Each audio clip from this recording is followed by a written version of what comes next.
En la sección 19.5 tenemos el tema energía libre de Gibbs.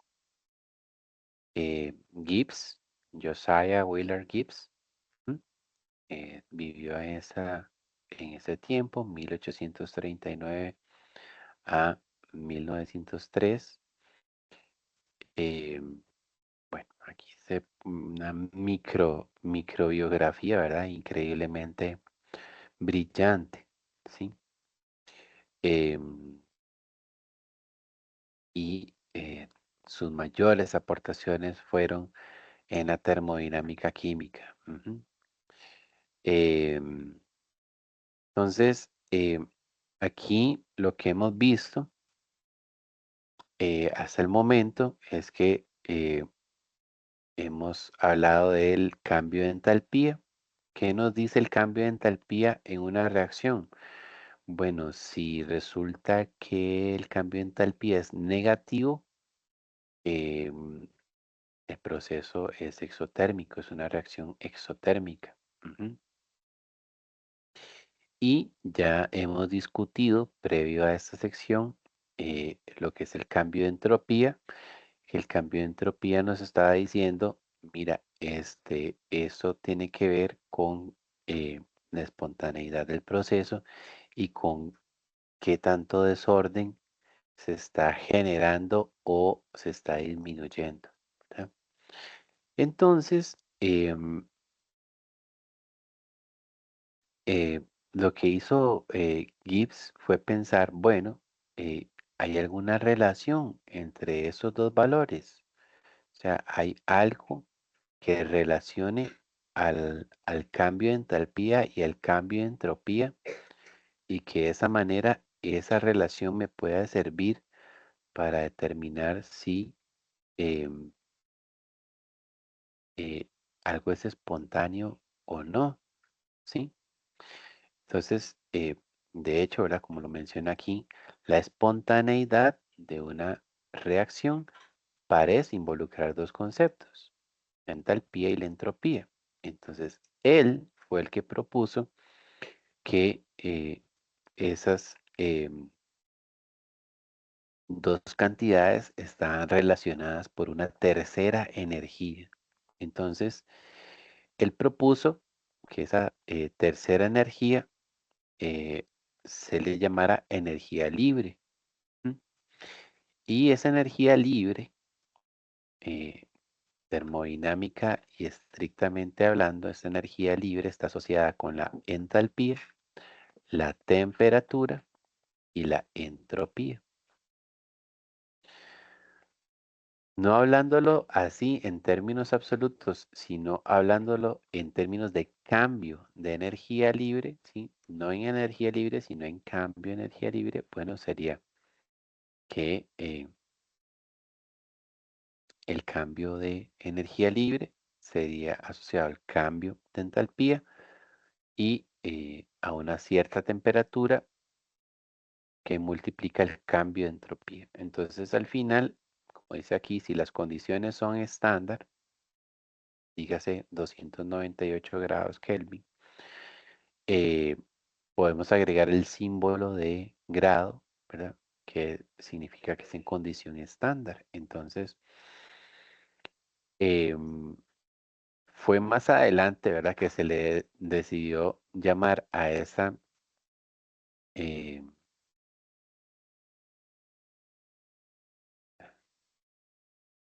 se le decidió llamar a esa energía libre con la letra G, ¿verdad? En honor a Gibbs, que fue quien lo propuso. Y entonces el delta G, el cambio de energía libre, es igual al cambio de entropía estándar menos la temperatura multiplicando el cambio de entropía estándar.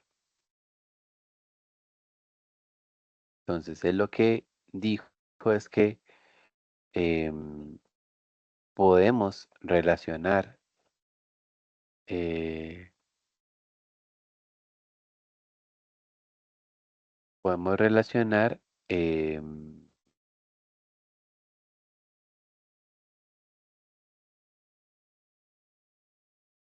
o más bien explicar, ¿verdad? Cómo se relaciona esa energía libre con la espontaneidad de una reacción.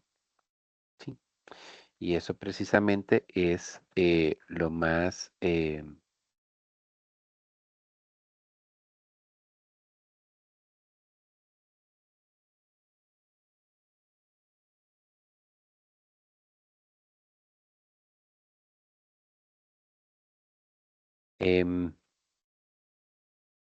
entonces, en resumen, eh, lo que nos interesa mm, más a nosotros por acá es estas relaciones que tenemos aquí resumidas.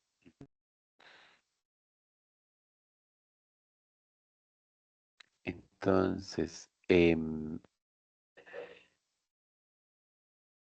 ¿verdad? Nos dicen, al comparar las ecuaciones anteriores, ¿verdad? Se observa que en un proceso que ocurre a temperatura y presión constante, la energía libre, el delta G, es igual a menos el delta S. Se sabe que para procesos espontáneos el delta S siempre es positivo. O sea, delta S, cuando lo calculemos, eh, nunca nos va a dar negativo. Así que el término menos temperatura por el delta S siempre va a ser negativo. Ujú. Entonces, básicamente lo que diríamos para decir el cálculo que haríamos o en lo que nos fijaríamos para decir si algo es espontáneo o no, sería con base en el signo que tenga delta G. Entonces tenemos tres posibilidades. Si el delta G es negativo, la reacción es espontánea en el sentido directo. ¿Sí? Entonces, si yo hago el cálculo, ¿verdad? Del delta G de reacción y me da negativo, ella es espontánea así como se escribió. Contrario si me da positivo, ¿verdad? O sea, si yo hago el delta G y me da positivo para una reacción, la reacción en sentido directo no es espontánea. Entonces, si yo la quiero llevar a cabo, yo tengo que realizar un trabajo para que ocurra, pero la reacción inversa sí sería espontánea. ¿Ok? Entonces, yo digo, tengo esta reacción, ocurrirá de natural. Si el delta G me da positivo, no ocurre de natural, entonces tengo que invertir un trabajo o una energía para que ocurra. ¿Sí? Pero como hemos visto, o sea, si algo no es espontáneo en un sentido, lo es en el otro. Entonces, la reacción inversa sí sería espontánea. Y tenemos un tercer caso que asociándolo con capítulos de los anteriores, donde hemos visto que hay reacciones que están en equilibrio, pues si el delta G es cero, la reacción está en equilibrio. No va ni para la derecha ni para la izquierda, sino que está estabilizada.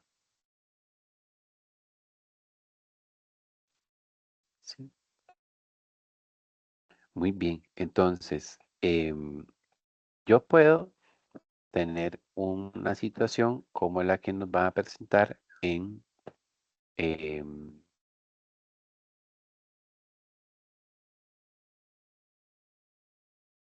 perdón, veamos,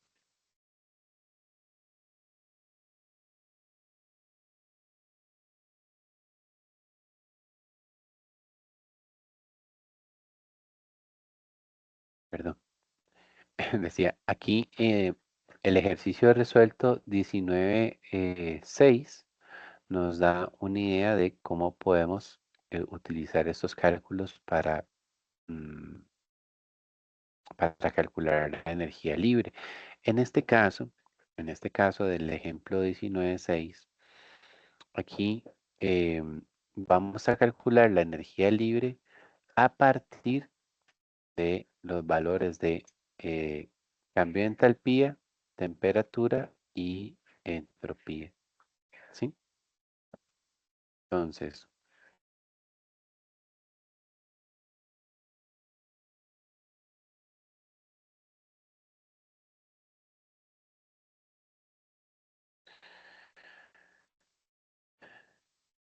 dice cambio de energía, calcule el cambio de energía libre para esta reacción, pero nos dicen que ocurre a 298 y nos dicen que el delta H es 180 y que el delta S es 24. Entonces, si nosotros tenemos esas tres cantidades, el cambio de entalpía, el cambio de entropía y la temperatura, entonces podemos utilizar la ecuación 1912, que es esta, para hacer el cálculo, ¿sí? En realidad, si esos datos están dados, es muy sencillo, ¿verdad? Entonces, simplemente aquí, cambio de eh, entalpía sería 180, la temperatura es 298 y en el caso del cambio de entropía, nos decían que era 24.7, ¿sí? Solamente que ven que aquí se ha agregado un factor de kilojoules a joules. ¿Por qué? Porque como es usual, en los cambios de entalpía se da en kilojoules, porque joules sería un número muy grande hacerlo en joules, entonces se da en kilojoules. La entropía se da en joules más bien normalmente, entonces ya cuando yo voy a sumar o restar estas cantidades, una de las dos las tengo que pasar a las mismas unidades. Entonces aquí lo que se ha decidido es que el término correspondiente a entropía se ha pasado a kilojoules para ya entonces poder ponerlos juntos y poder computarlos aquí en un único valor, ¿sí? Entonces vean que aquí en este caso la reacción está en equilibrio en estas condiciones, no porque para que esté en equilibrio el delta G nos debe de haber dado cero, ¿sí? Entonces la reacción en ese punto no está en equilibrio. Ujú. Es espontánea en el sentido directo. Vean que el delta G nos dio positivo. Entonces, si nos regresamos para acá, recordemos que estamos en este caso, en el caso 3. Si el delta G es positivo, la reacción en el sentido directo no es espontánea, ¿verdad? Entonces aquí lo que diríamos es que em, lo que ellos están diciendo por acá, ¿verdad? La reacción no es espontánea, ¿sí? ¿De acuerdo? Entonces, pensándolo así, si yo tengo nitrógeno y oxígeno juntos, ellos naturalmente no se van a combinar para formar monóxido de nitrógeno, ¿sí? Eso no es espontáneo. Ujú. Pensémoslo, en el aire que nosotros respiramos hay nitrógeno y hay oxígeno. Y esta reacción química no se lleva a cabo, ¿sí? A pesar de que en el aire que tenemos nosotros disponible acá están los dos materiales, pero desde el punto de vista termodinámico no está favorecido de que natural se forme este producto, ¿sí? Entonces, ¿qué tendría que ser para formarlo? Tenemos que entonces, como hemos dicho, aplicar alguna energía, algún trabajo especial, a utilizar algún método forzoso para que estos dos materiales reaccionen y formen lo que está aquí estipulado como producto. Estamos. Bien, hay otra manera en que nosotros podemos calcular el delta G. Aquí en este caso, como vimos, nos daban el delta H, nos daban la temperatura y nos daban el delta S y con eso calculamos el delta G. Pero también yo puedo tener un caso en el que yo utilice, eh, como ya lo vimos anteriormente, el apéndice C para buscar las energías libres de formación de las sustancias que están eh, interviniendo en una reacción química. Entonces, nuevamente yendo hacia esta parte, ¿verdad?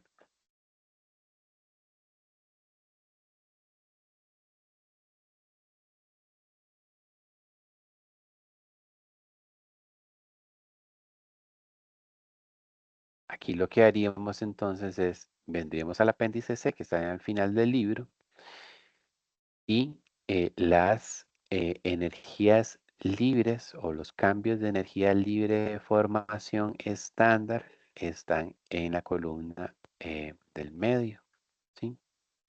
Entonces, igualmente, lo que haríamos es eh, que si lo que ocupo es determinar la espontaneidad y necesito calcular el delta G, entonces nos venimos acá para esta columna de este apéndice y buscamos tanto la sustancia, por ejemplo, si buscamos lo como hicimos ahora, que buscamos el metanol, en este caso sería, ya habíamos visto que entropía para el metanol era 126,8.